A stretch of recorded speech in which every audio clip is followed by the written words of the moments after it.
Hello everyone, welcome back to Laura Likes Books. I'm Laura and I like books. Today we're going to talk about some books that I've recently hauled. The last time I did a haul was 2021, so that's what, 5 years ago? I've bought like hundreds of books or acquired hundreds of books since then. But today we're just going to talk about the 10 to 12 books I picked up most recently. This is 1Q84. 1Q84. I think it's 1Q84 because it's supposed to be like a dystopian, well, 1984 is dystopian, but like a different reality 1984. I'm not really sure, but it is one of the most beloved books by Haruki Murakami.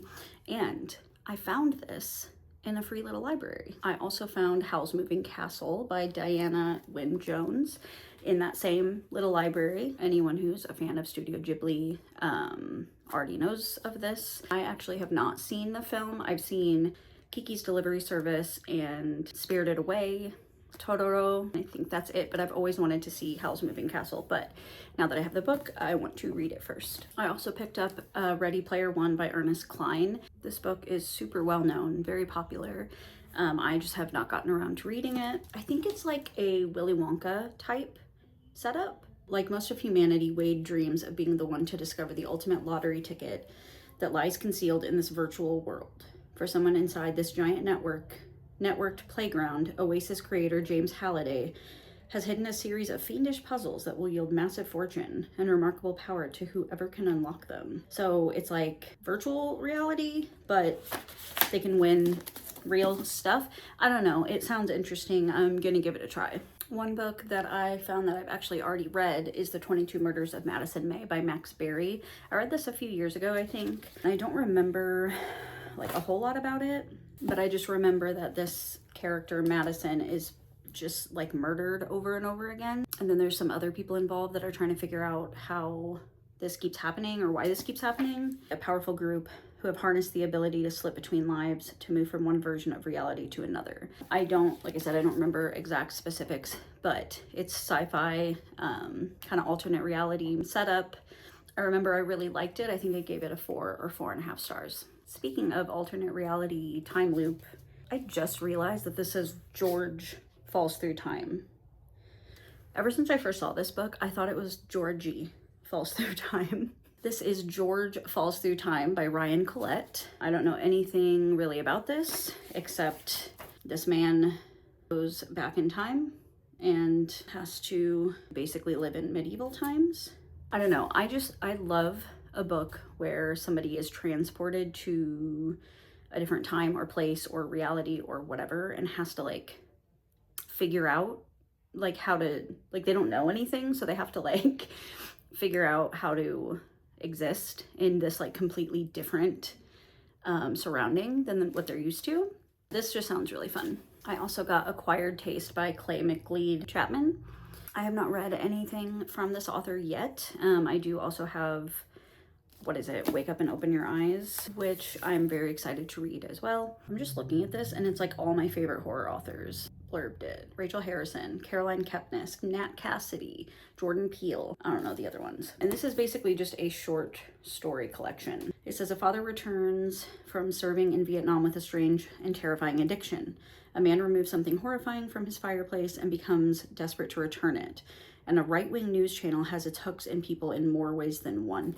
That sounds like Wake Up and Open Your Eyes. Probably very similar. Wake Up and Open Your Eyes is like very obviously about Fox News, brainwashing people and making them dumber. Another short story collection I just picked up recently, A Love Story from the End of the World by Juhia Kim. Not sure if I'm pronouncing that correctly. I'm not gonna lie to you guys. I picked this up because of the cover. I love short stories and like it is, I think, vaguely speculative, which is, you know, what I'm into. So I think it was a good choice, but yeah, the cover, I've never heard of this author.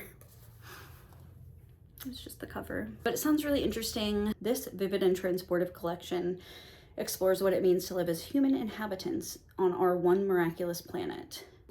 It got compared to George Saunders, which is my favorite author of all time. So I Will Kill Your Imaginary Friend for $200 by Robert Brockway.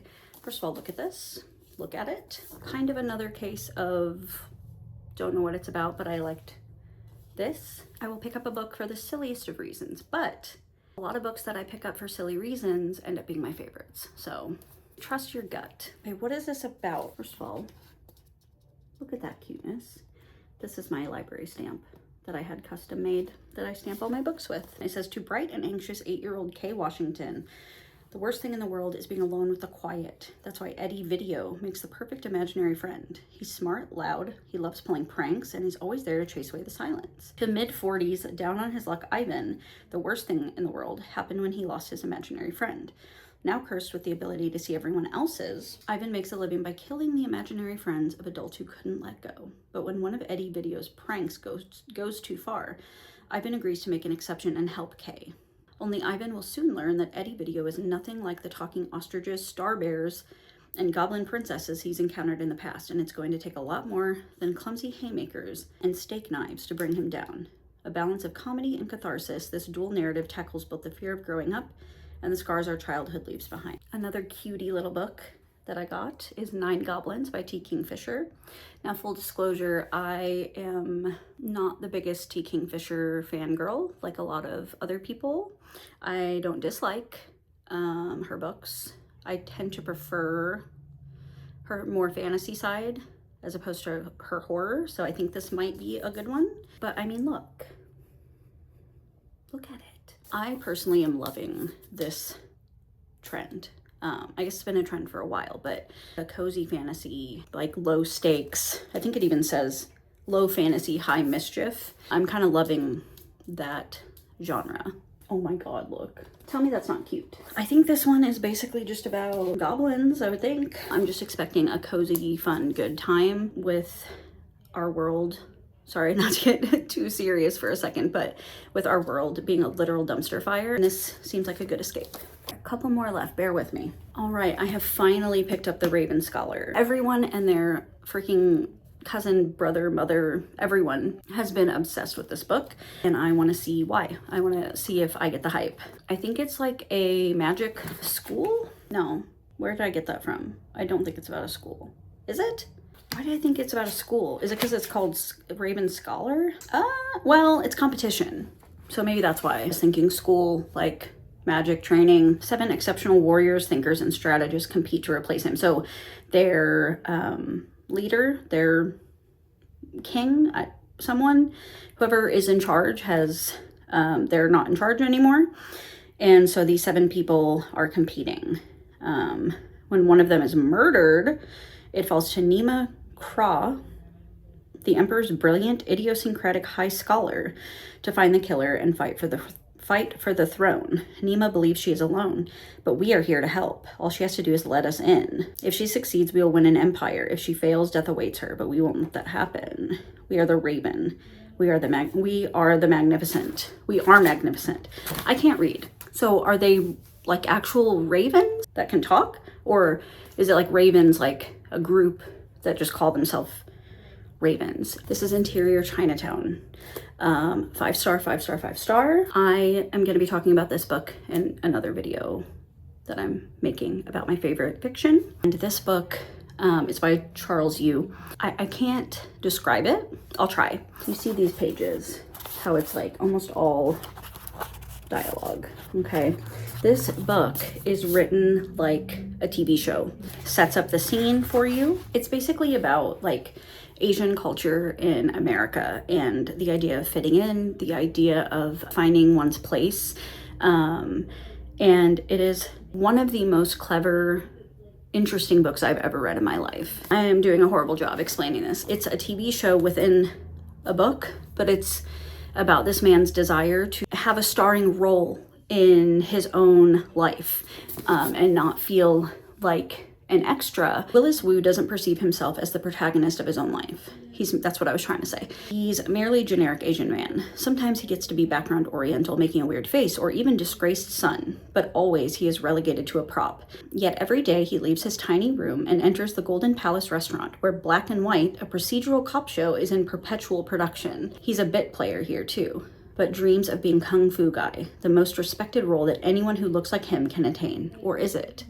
After stumbling into the spotlight, Willis finds himself launched into a world wider than he's ever known, discovering not only the secret history of Chinatown, but also the buried legacy of his own family. Infinitely inventive and deeply personal, exploring themes of pop culture, assimilation, and immigration. This writing style is very George Saunders. I like writing that isn't just telling a story. It's telling a story, but through, I think I'm just trying to find a fancy way to say I like books that are written differently. It also kind of reminds me, there's a short story collection, Her Body and Other Parties by Carmen Maria Machado.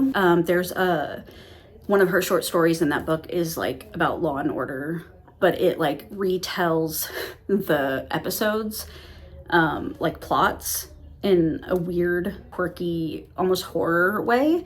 And it's very reminiscent of that, if you've read that before. Anyway, I cannot recommend this book enough.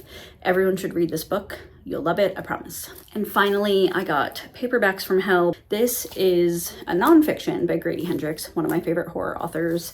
I have not read it yet, but in it, he basically talks about 70s and 80s horror, why he loves it, what it was like. And there's kind of a chapter in here, I think, on like each one, basically. Where did they come from? Where did they go? Horror author Grady Hendrix risks his soul insanity, not to mention yours, to relate the true untold story of the Paperbacks from Hell. No, it's just one of those things that I'm gonna kind of read here and there, not necessarily sit down and, you know, read it like a real book. But yeah, super excited for this one. And that is it. Those are the books that I've recently hauled. I'm excited to get to the ones I haven't read.